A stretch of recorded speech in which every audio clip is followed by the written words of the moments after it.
All right, we are live. Episode 276 of Together BHA. And fellas, we get to talk about a win. We won a game. How are we doing? We won How a are game. we? Yeah, good. We good? I forgot what it felt like. I forgot what it felt like to not just watch the Albion play and just be bitter. So it feels great. And what a way for it to happen as well, right? What a lovely collection of sort of narratives that happened for that game. Yeah, I've got nothing. It may be a short episode. I've got nothing negative to say at all.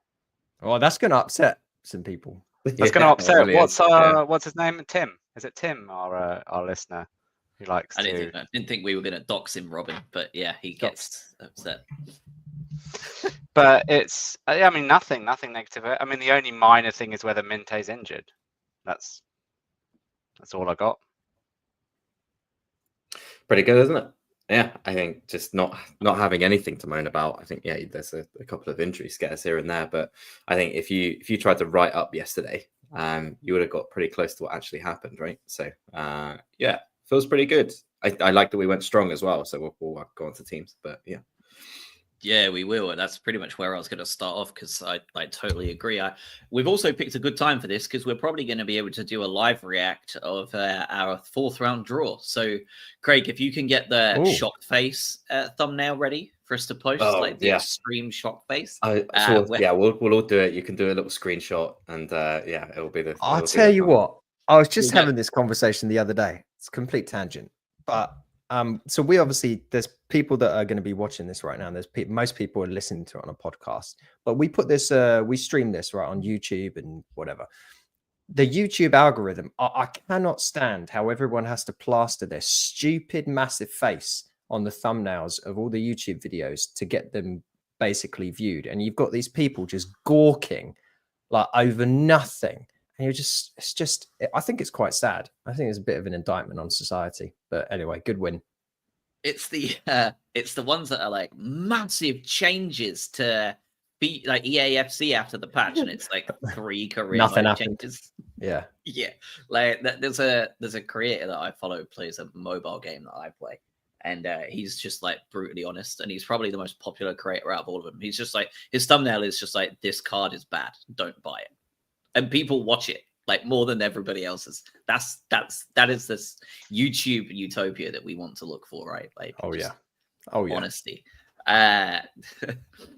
So Doom in the chat, very happy with Solly being back, as we all are. And Stephen asking if we can give Welbeck Player of the Year award without him leaving the ball for Solly. Yeah, we'll talk a little bit like that. Because that was an absolutely unreal bit of play, but also almost definitely wildly offside. But we'll get to the team sheet because we went up to Norwich 7 unbeaten, I think it was 8 possibly, and obviously we're still winless and we're still winless in the league. But hopefully we can rectify that on Thursday. But this was a game that. Norwich are not an easy team, right? 10th in the championship, decent side. Carrow Road, always a random place to go, right? Like you don't know what you're going to be going into playing against Norwich. How happy were you guys with the lineup, knowing that we have obviously Ipswich in the week and then United on the Sunday when we're winless in the league? How are your feelings on that? Because it was essentially with the omission of probably Welbeck and Verbruggen. But obviously Welbeck isn't fully fit, right? So with the exception of those two, it was probably the strongest possible squad he could put out there. How are we feeling about that? What do you think the mentality was behind that? Was it a case of just playing the 11 fittest players? Was it a case of we actually need to have a mentality shift and turn it around? Or was it a case that he treats the cup seriously? Or was it a bit of both? Like all three? Whatever. What were you feeling? It's all of the above, isn't it?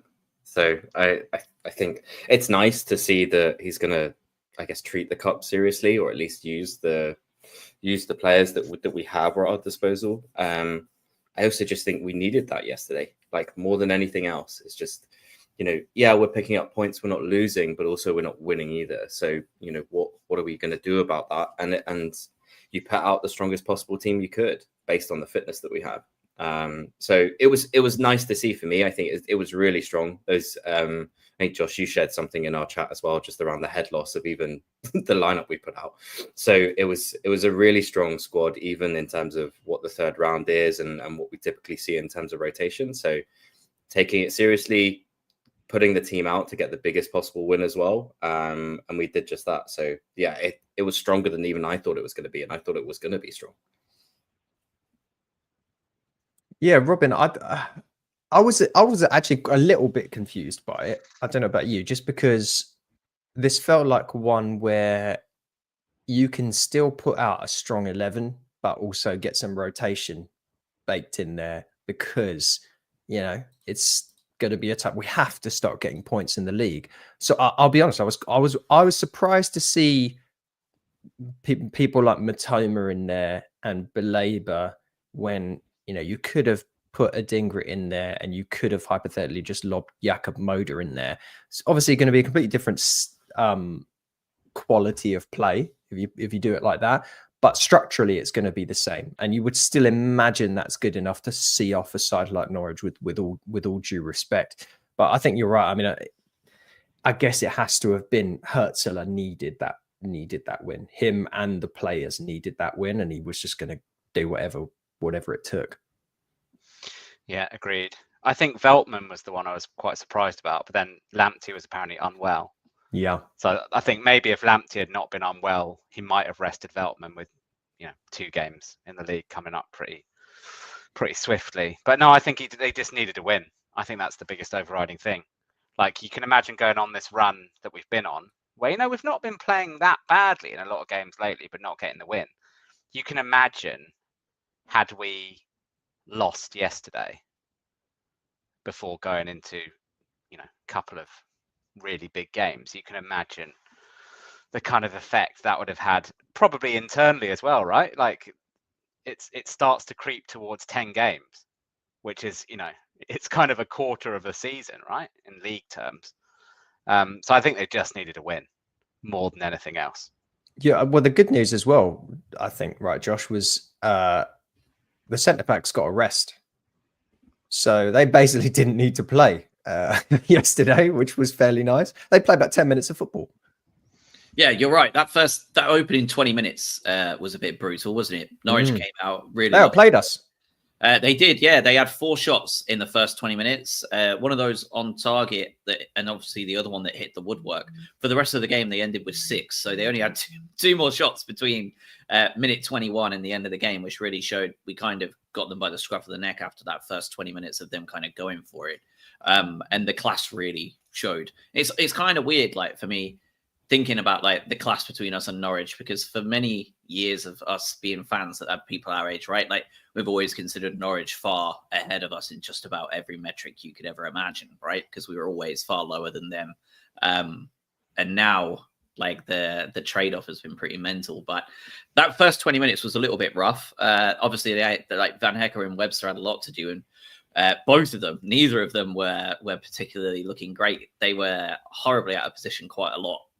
Stupid passes. I think it was just one of those slow starts on what is a horribly cold day away at a team that was well up for it in that first 20 minutes. But after that, I think you're right. Like, there really wasn't much to do. They just got to do the ball playing piece and not a great deal of the defending side.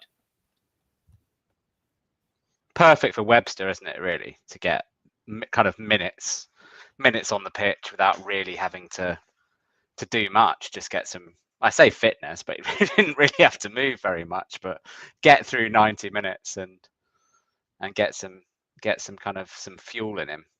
Do we know what the situation, or Igor is going to be quite a while, right? Months. It was some him, surgery, yeah. right? Surgery for him. We've had obviously surgery on Ferdy that we found out not that long ago. What's the status with Dunk? I don't actually know how long that's. It's the same. It's the same calf injury that he suffered with earlier in the season. Okay. Which kept him out for, was it 2-3 weeks? I think. Yeah. Roughly something like that. So I'd imagine it's a similar amount of time to that. What's he been out for already? 10 days or so. Did he miss our? He missed our last. Did he miss our last league game? Yeah, because it was Igor Van Heck or Igor went off injured. Which that's Yes. where, Yeah, that was it. So I mean, maybe 10 days, another 10 days, couple of weeks. So you're probably looking at Webster for Ipswich and Man United. I'd have thought you'd be looking at Webster and Van Heck. Hurts's statement on January 4th said he had a slight calf issue, but not a major issue. So yeah, you would assume that Everton is when you would expect to have Dunk back in contention if that's the case. We hope so. We know what this club is like when they say, yeah, it's just a minor. James Milner's had a minor knock for about a year and a half at this point. But we did the good that has come out of that is we saw McConville get a little run out, didn't we? And he didn't look. Yeah. It obviously didn't have much to do, but I vividly remember one point where the winger was going to the byline and he managed to track the runner really nicely and knock the ball out for a corner. Made it fairly comfortable. So he looked quick. Yeah. Hopefully we see a bit more of him. Yeah. He is so tall. Like so tall. I could not like so lanky. Like he's gonna he's 18, is that right? He's 6'4", 19 years old. Yeah, I mean he's not finished growing yet, is he? Like he's gonna fill out at 21. He's gonna look like Igor's white roided up brother if he keeps doing. was that his first team debut yesterday? Yeah. It can't be many players that play international football before they play first team club football, right? Because he's played for Northern Ireland, I think, hasn't he? That's one of those he has small nation situations, isn't it? Like you. Yes, you I mean, look, players that do that. What did he have? He came on for 19 minutes, one interception, one tackle, had one ground duel and won it, had one aerial duel and won it, lost possession twice, had 17 touches, 13 out of his 14 passes were accurate, and he had one long ball and it was accurate. I mean, can't really ask for much. Can't really ask for much more in 20 minutes of football. No, particularly the game that's gone. You know, it's pretty much. I mean, it's gone at that point, right? There's a certain amount of people are kind of going through the motions as well. So to be able to, you know, pick up some numbers like that is decent. You can see why he's been on the bench. Like they trust him.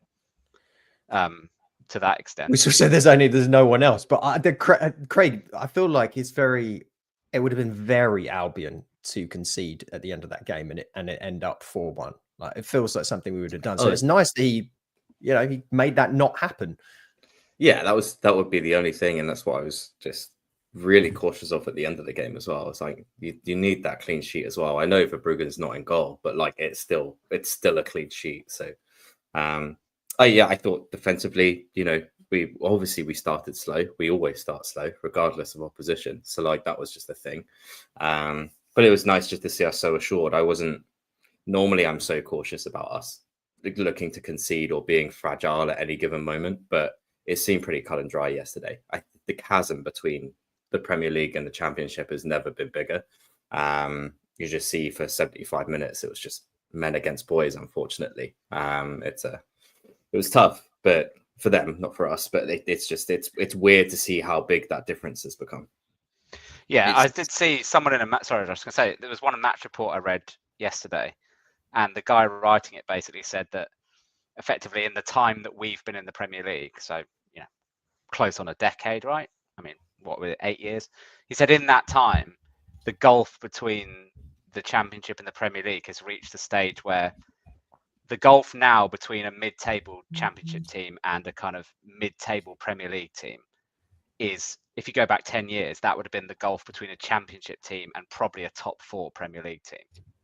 That's now where you're seeing. So even teams like, us or Brentford or Bournemouth or anyone who's kind of established in the Premier League, you're now light years ahead of even a playoff contender in the Championship. Well, Spurs had to go to extra time to beat Tamworth, though. So, but you also see there's plenty of Premier League clubs that aren't equipped to stay up, though, right? Like obviously, when some of these teams that have been in there a long time go down, they stay down. Like you've got Ipswich new this year, Luton new last year. Like both are probably going to go down, right? Like we get that, but there are when the big boys go down, when Wolves go down, I'm not sure they'll go straight back up, right? Like there's a couple of teams down there that you look at them and you go, I mean, Everton, right? Like, if Everton go down, Palace, like, if Palace go down, like, obviously it's a bit biased, but truly, like, that team go down, they lose their 3 or 4 best players, and Glasner goes, like, that isn't a team that's going straight back up from the Championship to the Premier League. So, like, there is obviously a big gap, but also there are some of those teams that are like flirting on either side there that could easily swap quite comfortably and not look that out of sync. It's just that, as Craig said, it was men against boys for basically everything outside of that first 20 minutes yesterday, which is got to be reassuring for fans of the Albion watching it, because we're on the good side, right? It's not often that happens.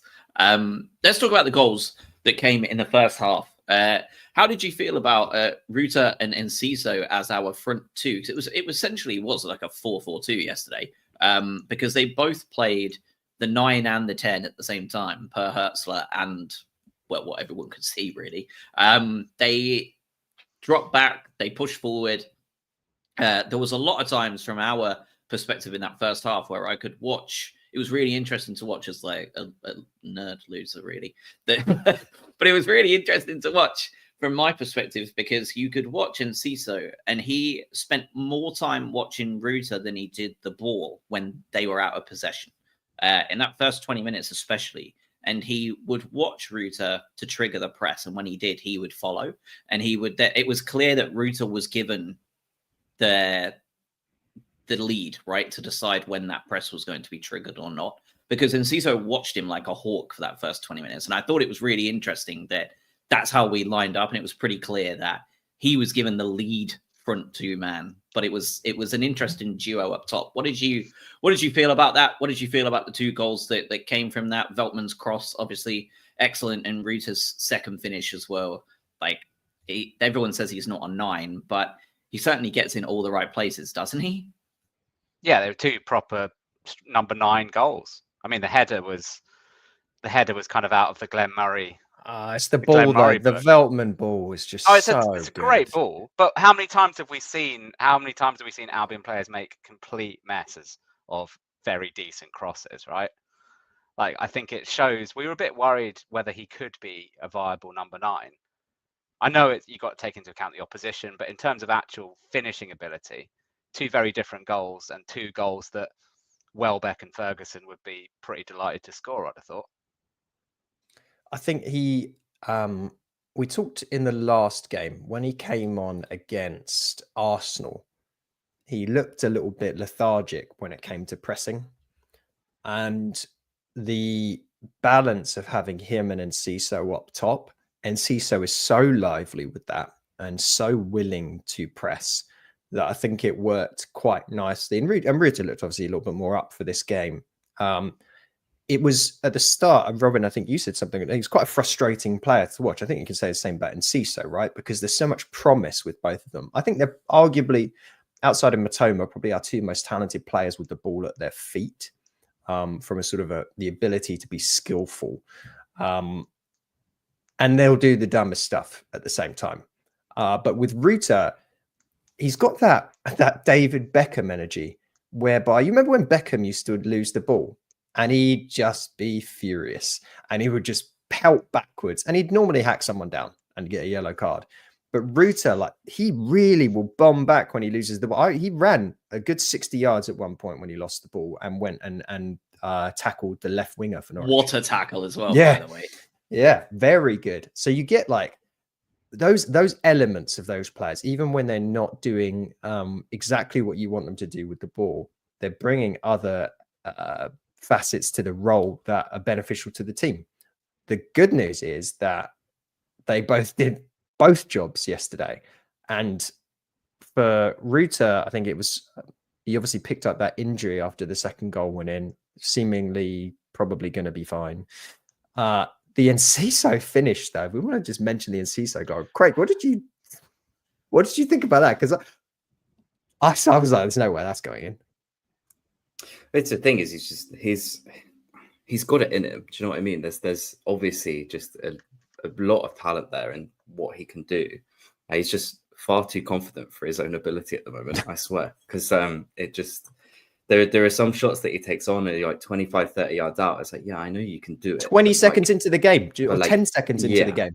There's another one in the first half as well where sort of I saw something on Twitter as well where he's already wheeling away and it's gone so far wide, but he continues to just go and wheel away just on the anticipation. And you can't knock the confidence. Like I completely understand it, but the goal yesterday is just hard work.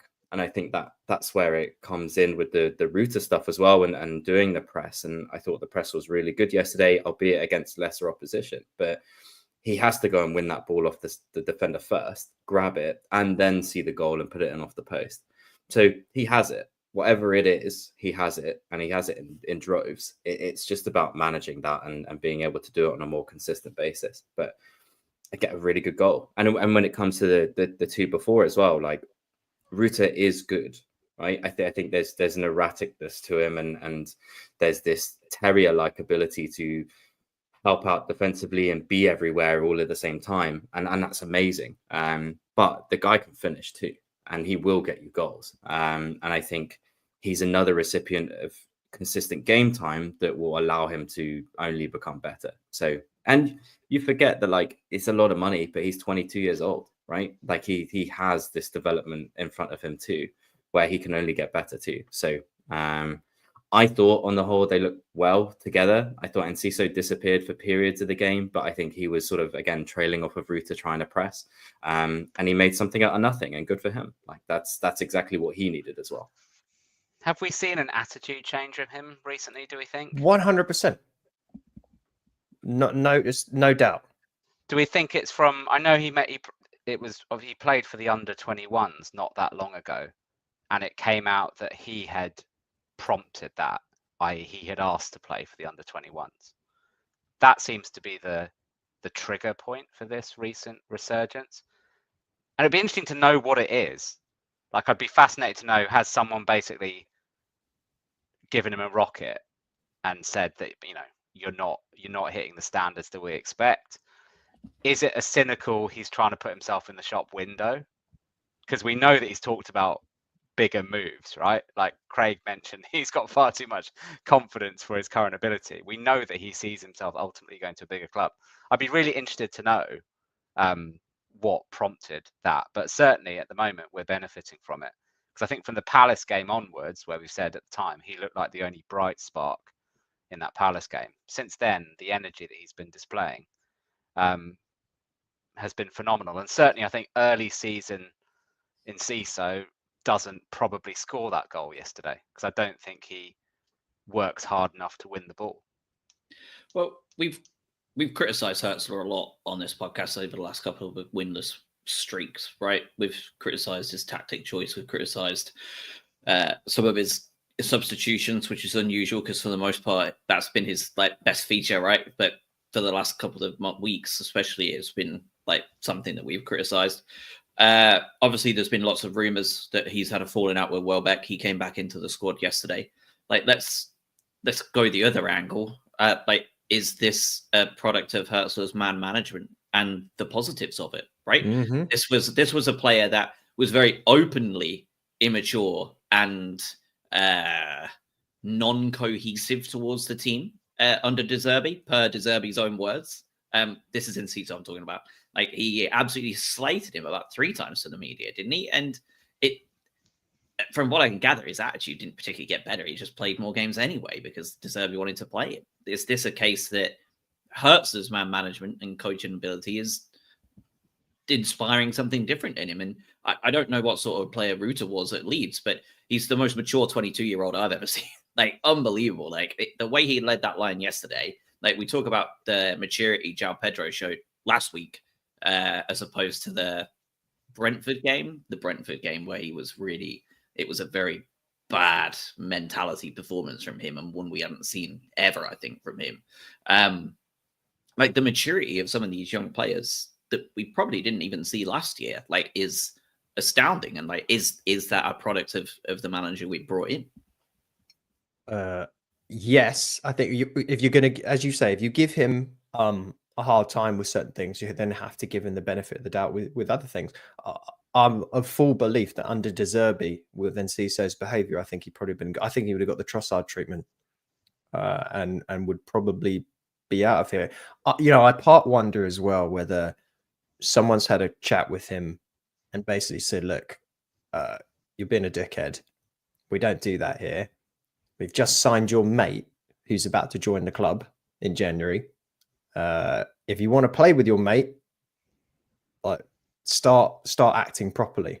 Because you have to imagine, if you're put yourselves in the shoes of a 20-year-old, 21-year-old Paraguayan footballer who's basically just got a big move to the Premier League, and then your compatriot of basically the same age as you is being signed by the same team, and you get to hang out and play in the same club in the Premier League. That's essentially as close to a dream come true as you can get.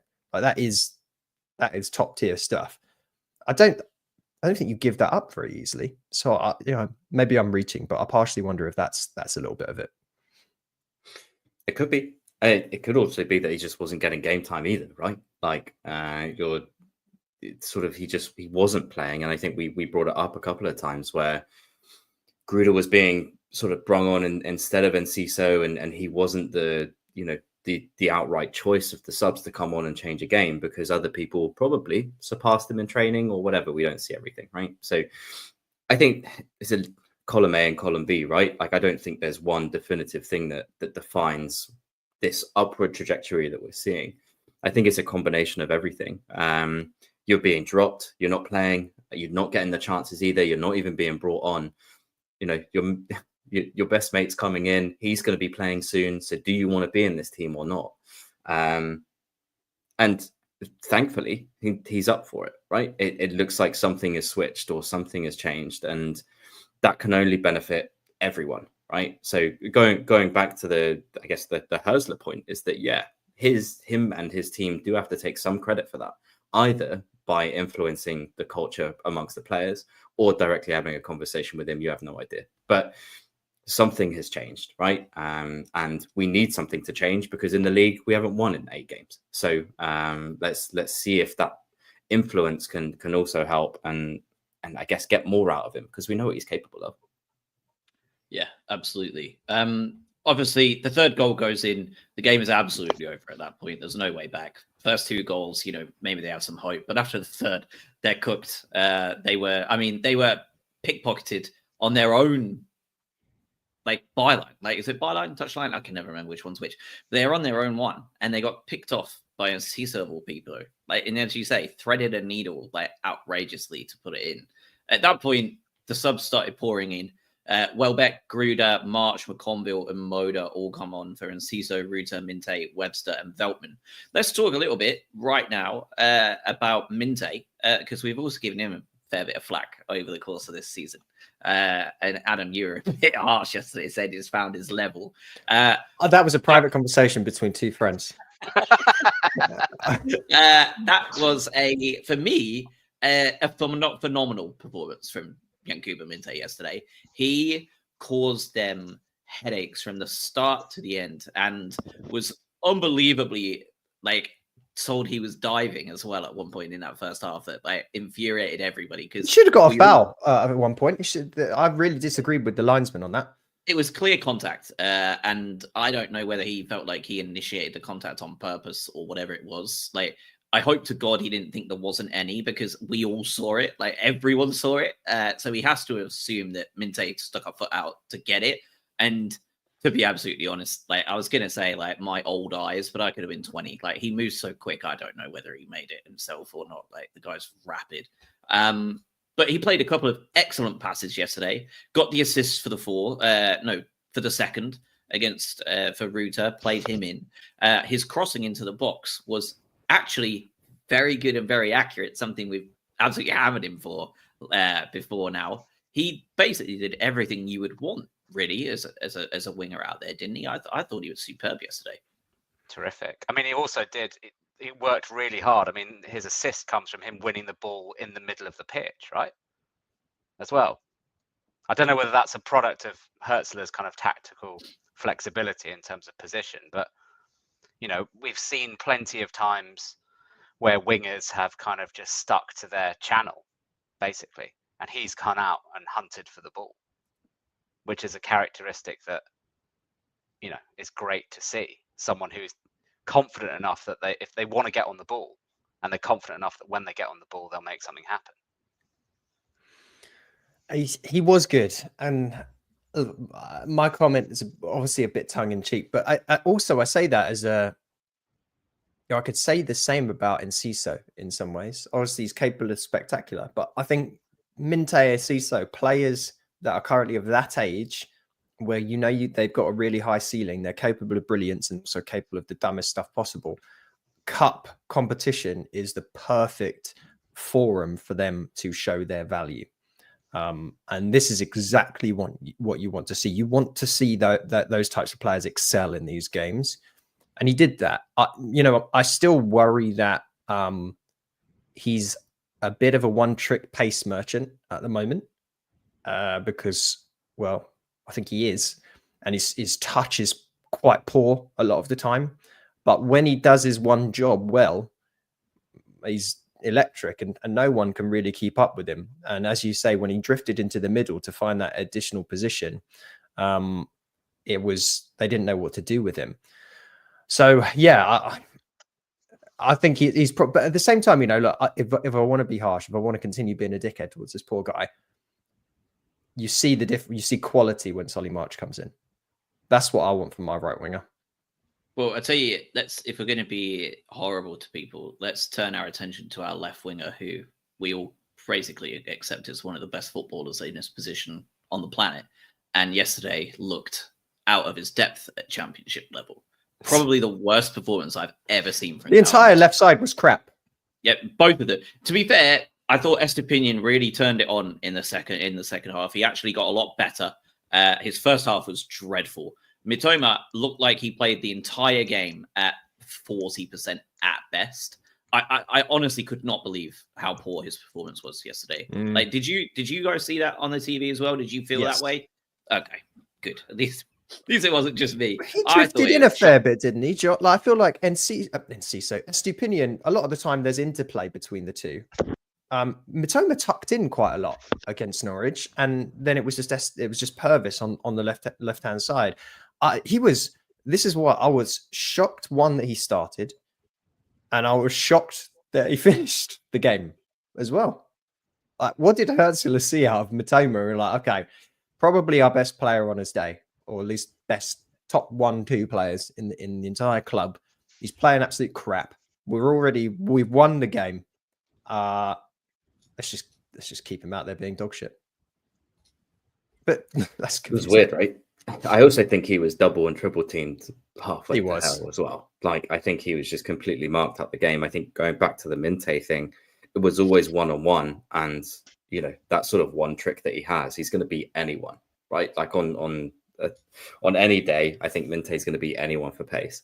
So go through the middle or 1-on-1 against the left back, I think he's probably got you 95% of the time. For Mitoma yesterday, I did bless him. He just didn't look that great because he was marked by 3 different people. That's not an excuse, I don't think, but I think Norwich knew how dangerous he was and decided to just mark him out of the game. And if you can run your luck against the others, then fine. But if you don't stop Mitoma, then they're good. Then Brighton are going to score. Like, he's capable of dragging a team and scoring these wonder goals. So I did think he did get marked out of the game against the championship team. You can make your own conclusions. Like, he didn't look up to it yesterday. I'm also surprised the dinger didn't come on. That doesn't make any sense to me.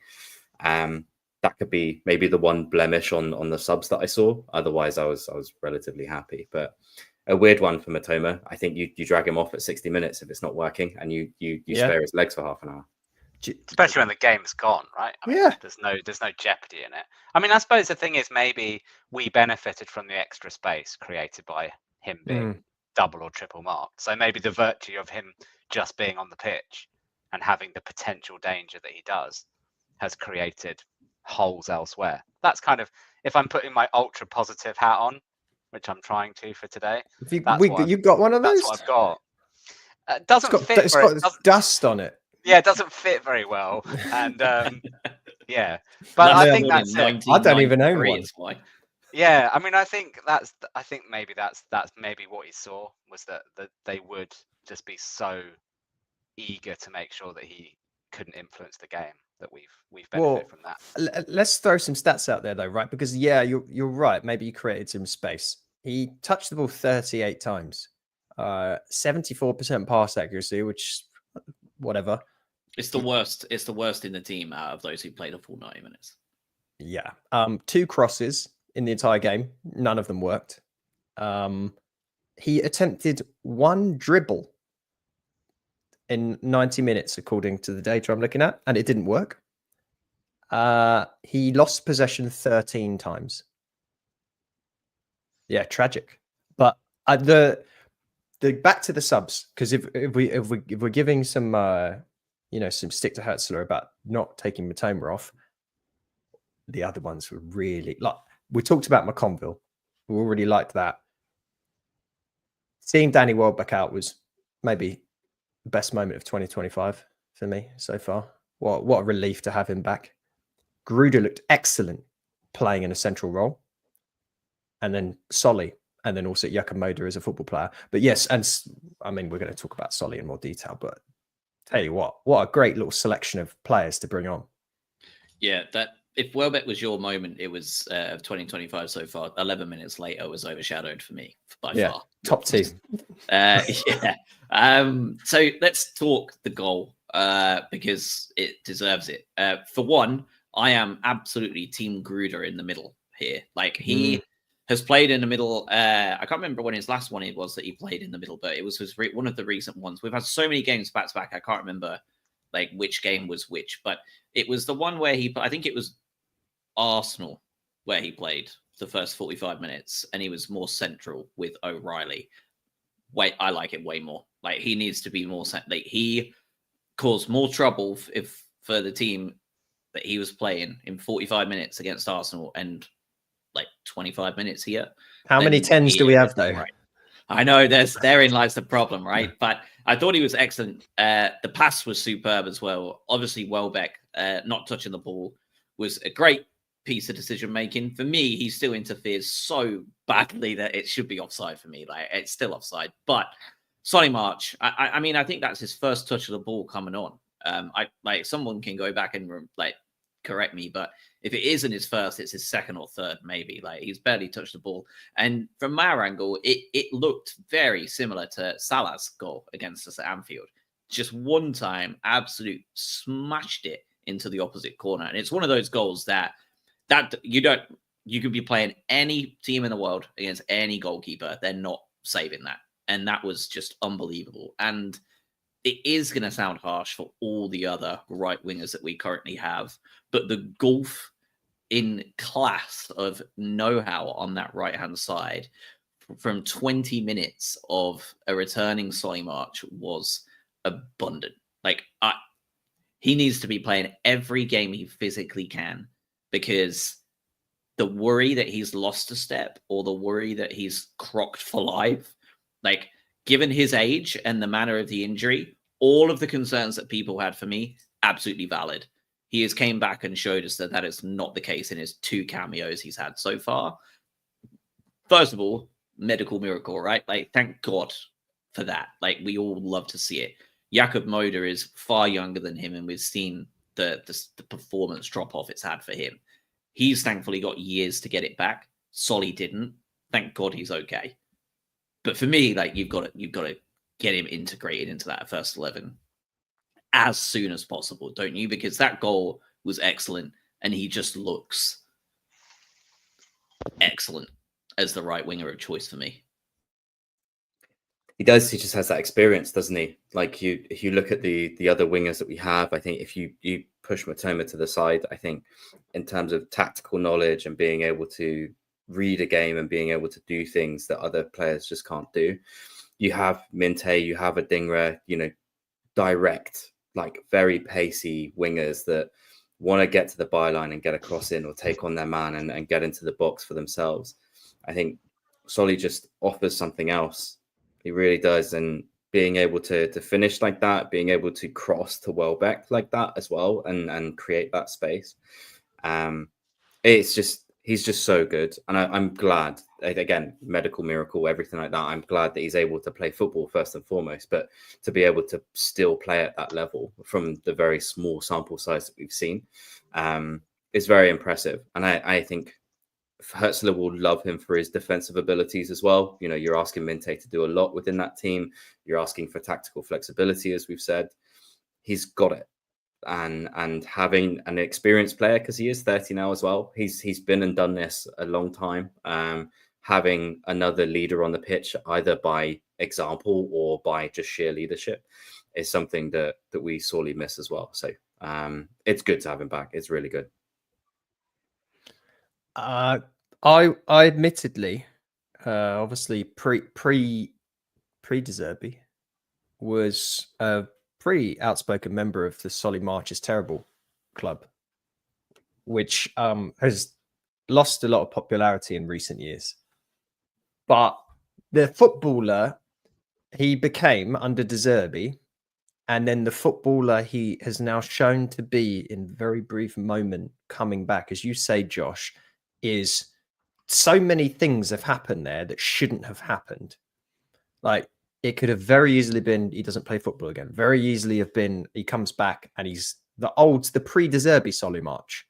But I mean, just the pure quality of I'm watching that goal again now. It was just the very different goals, but from the Enciso goal and the Solly March goal, they're just both of them from either side are just perfect positioning of the ball from a finishing standpoint. And I think it was a fourth goal, right? We've only scored more than 3 goals once this entire season prior to this point, which was against Crawley, which barely counts, right? So I mean, it was the icing on a deliciously baked cake. And I agree with you, Craig. Like, defensively as well, if you've got a right side made up of Joel Veltman and Solly March, I am so confident in that above any other pairing or grouping we can create on that right-hand side, both defensively and then the ability to go forward and put in crosses and make something happen. Because I think a lot of what if we continue with the vein of thinking with Matoma of what we talked about, we've seen Matoma be ganged up on in a lot of Premier League games.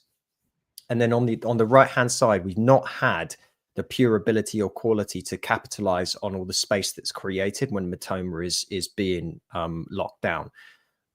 Solly March can do that. Solly March is able to do that. And then come back to fitness, you take him off 60, 65 minutes into the game and you bring on an absolute pace merchant to come and run at a tired left back. Yeah, I mean, you've got loads of them as well, ain't you? Like, it's not just just Minte, right? Like, you've got Adingra, you've got Enciso if you want, you've got Ruter if he's on the bench. Like, all of them can play on the right if you have to. I mean, he's just excellent. I just want him starting now more often. I mean, Gruder can play on the right as well, right? Like, so we'll see. But I hope he gets game time. I would love to see him start against Ipswich. Like, I really would. If they think he can go 45 minutes, I think you start him against Ipswich for me. Like, it really just depends on whether he can go. In the same way that Hertzler said, obviously we've made a signing this January already with Diego Gomez, and on January the 2nd he said he's had 2 or 3 weeks holiday as the MLS season is finished.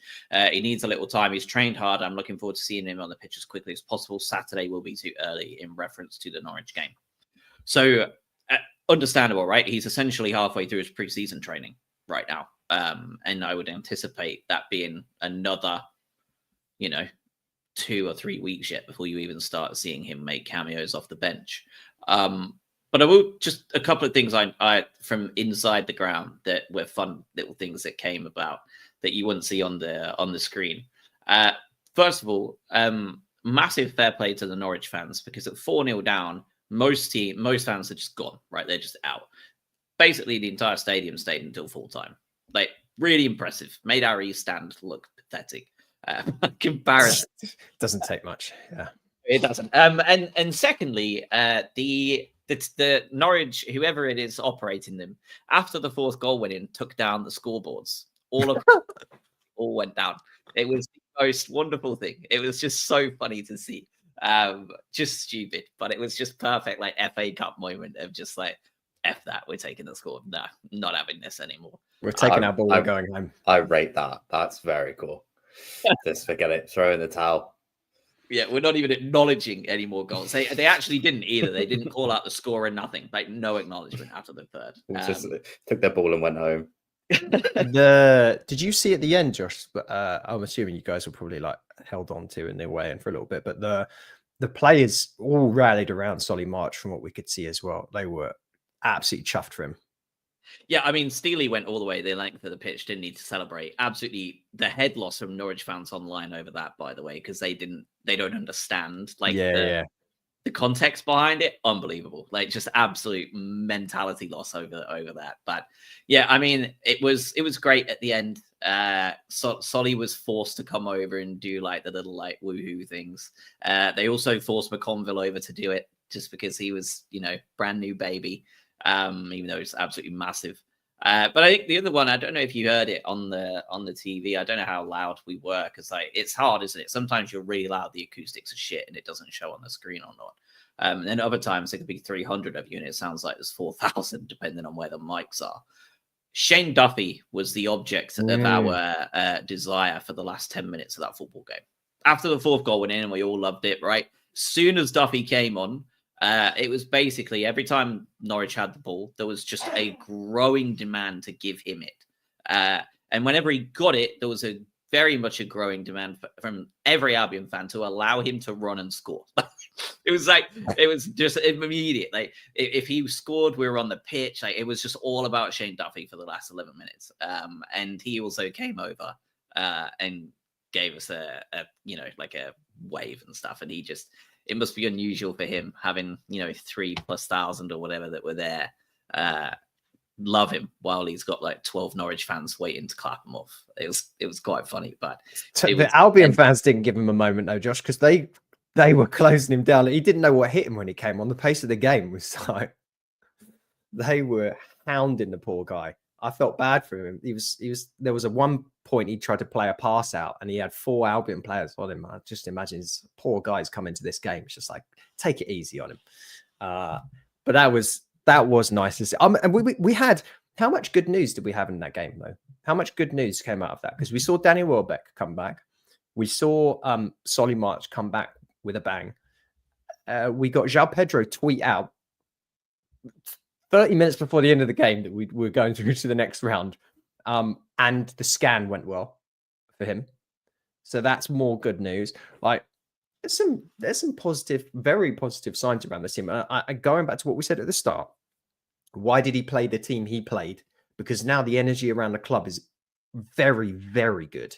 Very good, which is shocking considering we've had a relegation form run in the Premier League right now.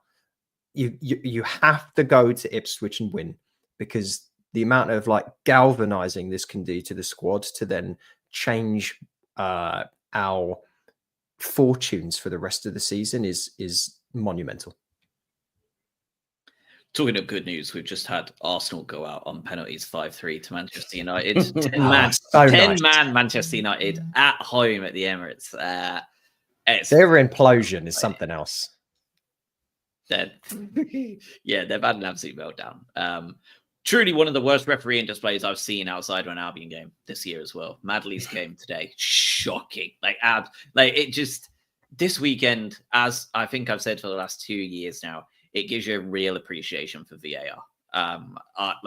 I believe that VAR is operating at around 30 to 40% of its capability in its current guise, but it's 100% better than without it, isn't it? Like, there's been some wild decisions this weekend that just would never stand under VAR. Yeah, you miss it, don't you, Craig?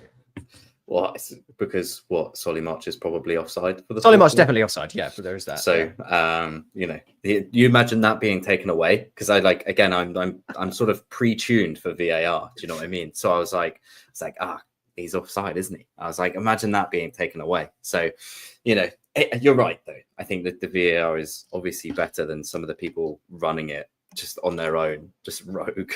But yeah, it's like you said, 30-40%. It's nowhere near the finished article, nor should it be. It should never feel that way. So, it's a weird one.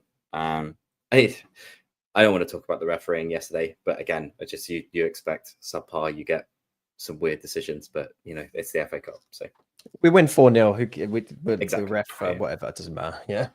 Yeah, there was some poor decisions, but at the end of the day, like it is what it is. It's when it inflict or when it dramatically changes the results and stuff like that obviously is an issue, right? Like, again, no disrespect to the opposition or whatever, but it's a very comfortable win yesterday, right? A couple of decisions go against you, you're not really that bothered, and you kind of take it in your stride because it's going your way anyway. So like, again, I don't want people going, "Wow, you talk about the referee all the time." Like we're choosing not to today, just because I don't think it would have impacted the result. And long may it continue, please. I don't want to speak on behalf of all of us, but I believe we actively never want to talk about the referee.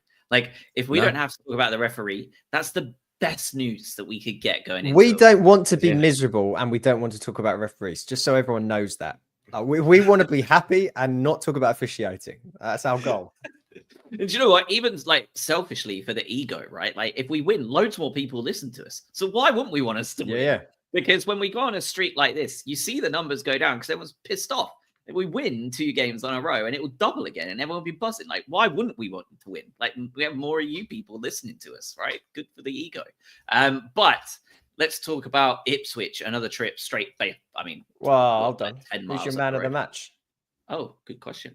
I think Ruta for me. I think he led the line in every way that you would want a number 9 to lead it, despite him saying that he himself doesn't think he's a number 9 and neither does Hertzler. But 5 shots, 2 on target, 2 goals, 3 key passes. He did everything that you would want a 9 to do. He led the line, 2 successful tackles, a clearance, unbelievable tackle, by the way, still unreal. That's a defender's tackle.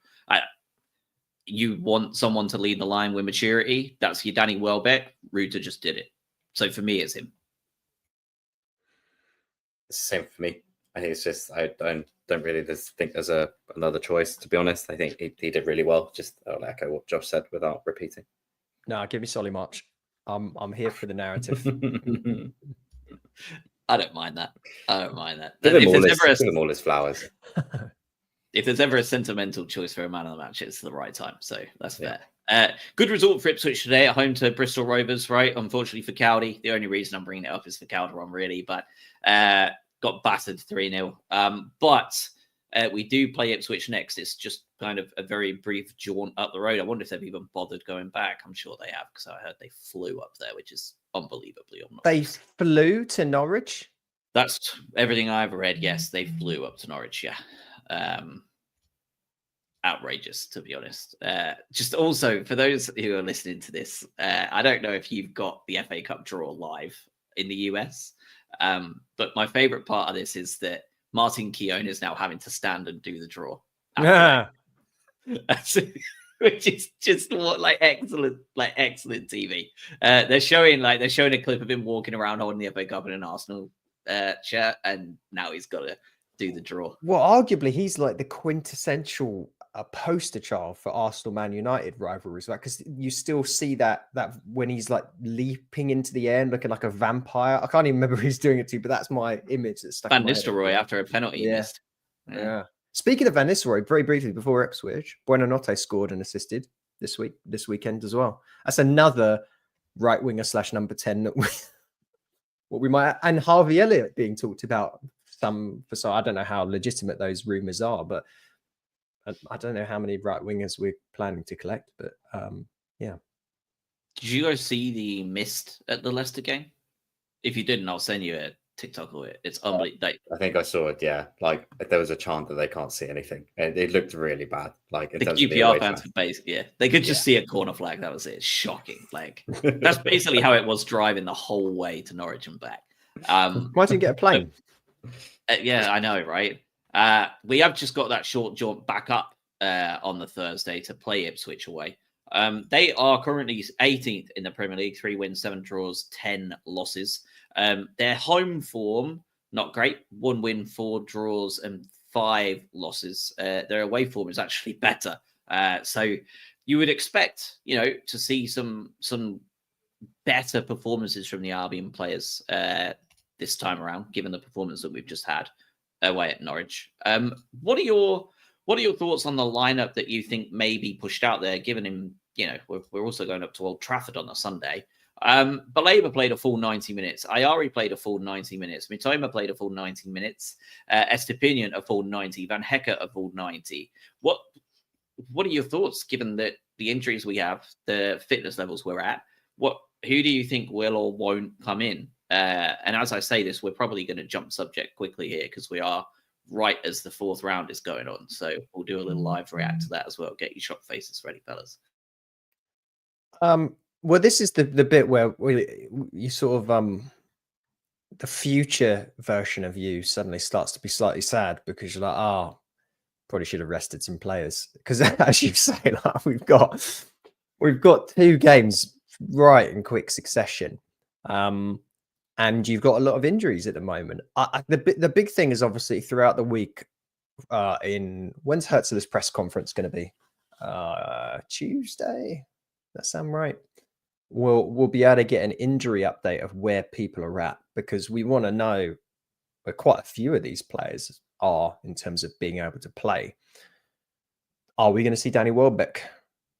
I really hope so. Do you save Danny Welbeck against Man United though?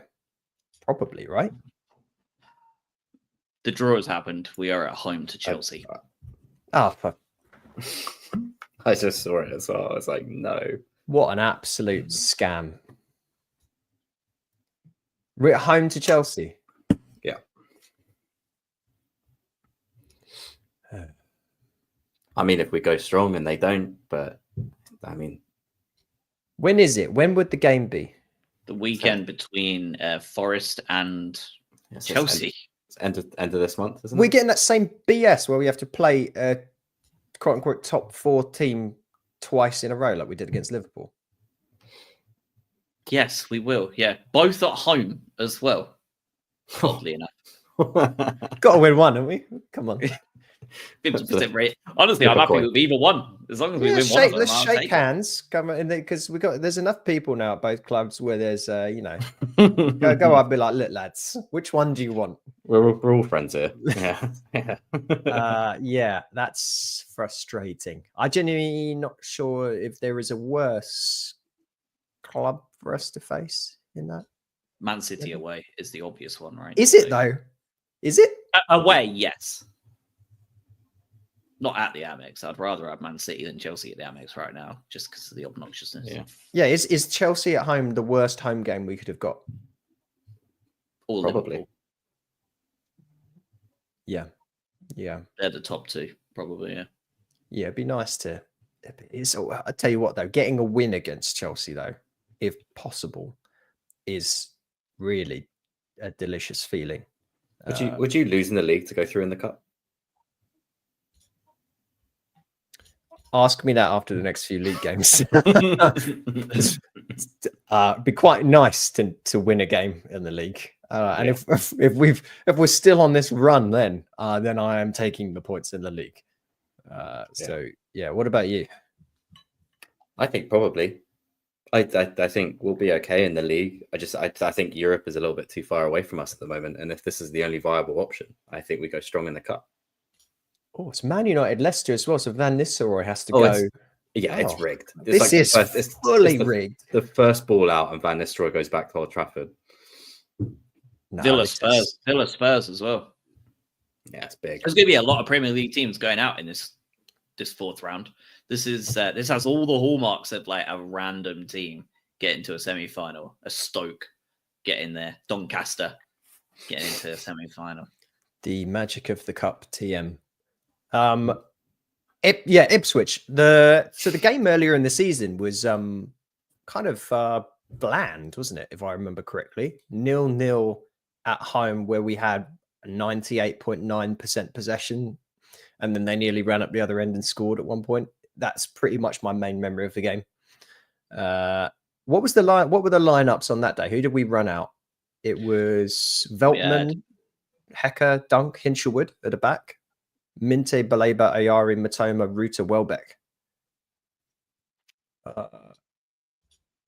Well, not a huge amount of difference from what we're probably going to see on Thursday, right?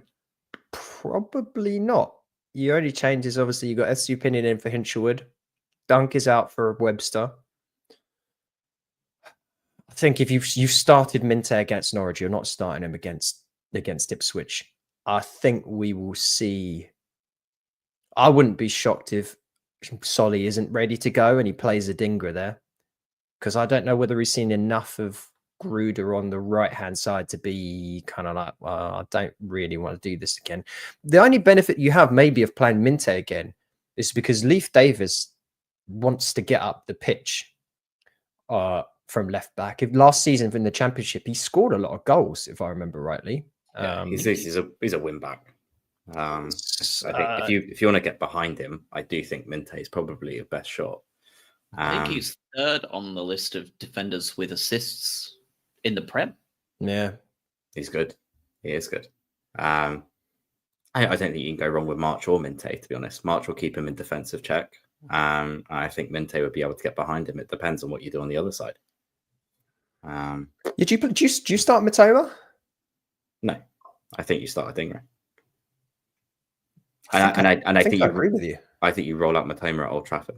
Yeah, yes. I think I agree. Yeah, and back on, I guess Ipswich, Delap has been impressive, isn't he?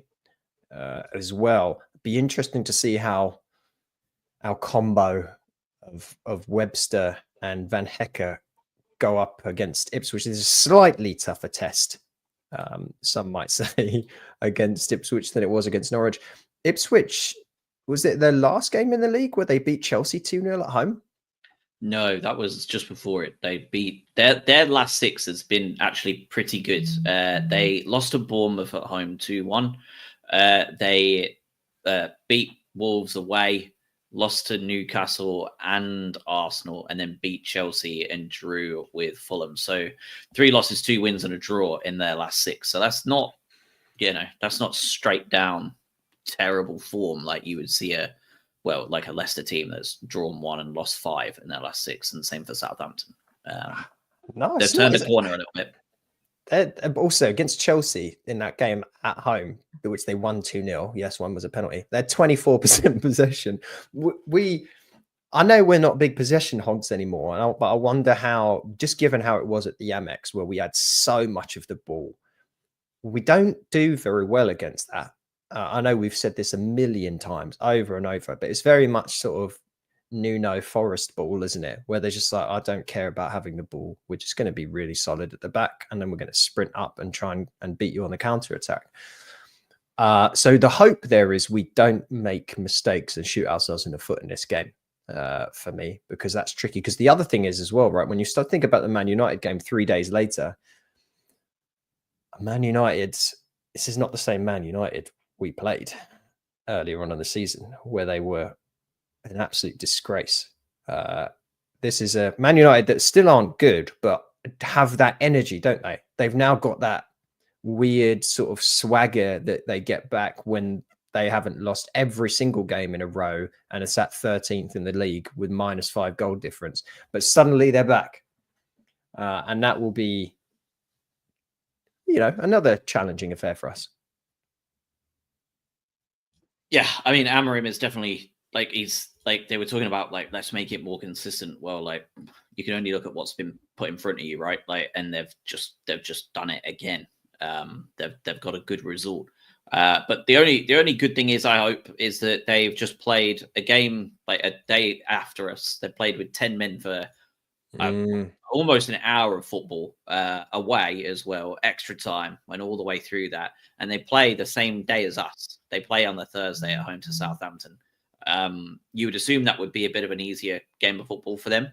But then they also obviously have to welcome us on the Sunday. So you would hope that's going to cause possible changes necessary, right? Given the fact that they're going to be playing 3 back-to-back. And Southampton, under their new man, right? They're going to hope to be able to turn these performances around, especially after being absolutely dicked on Brentford.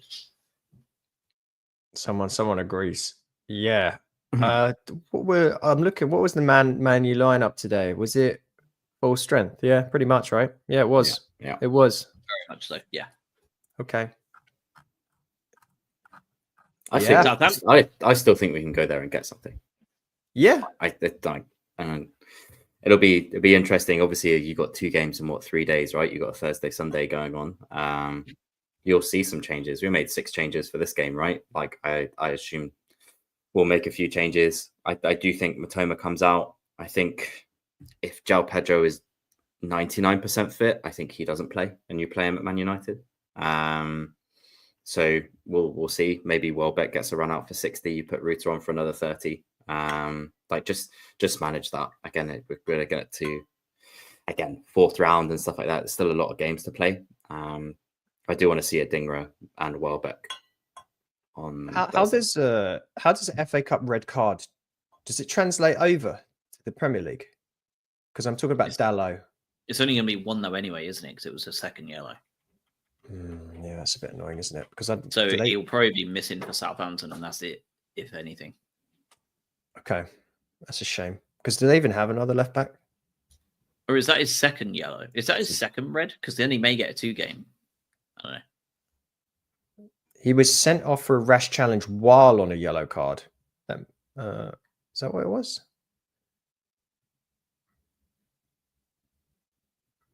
We need to look it up. Anyway, Dalot might play. He might not. Was it? I'm trying to figure out if it was a second yellow. It was a yellow and then just a straight red. No, it was the second yellow. It definitely was the second yellow. It was an unbelievably stupid challenge to do while you're on a yellow, but it definitely was red. Right. Definitely. Right. Yeah.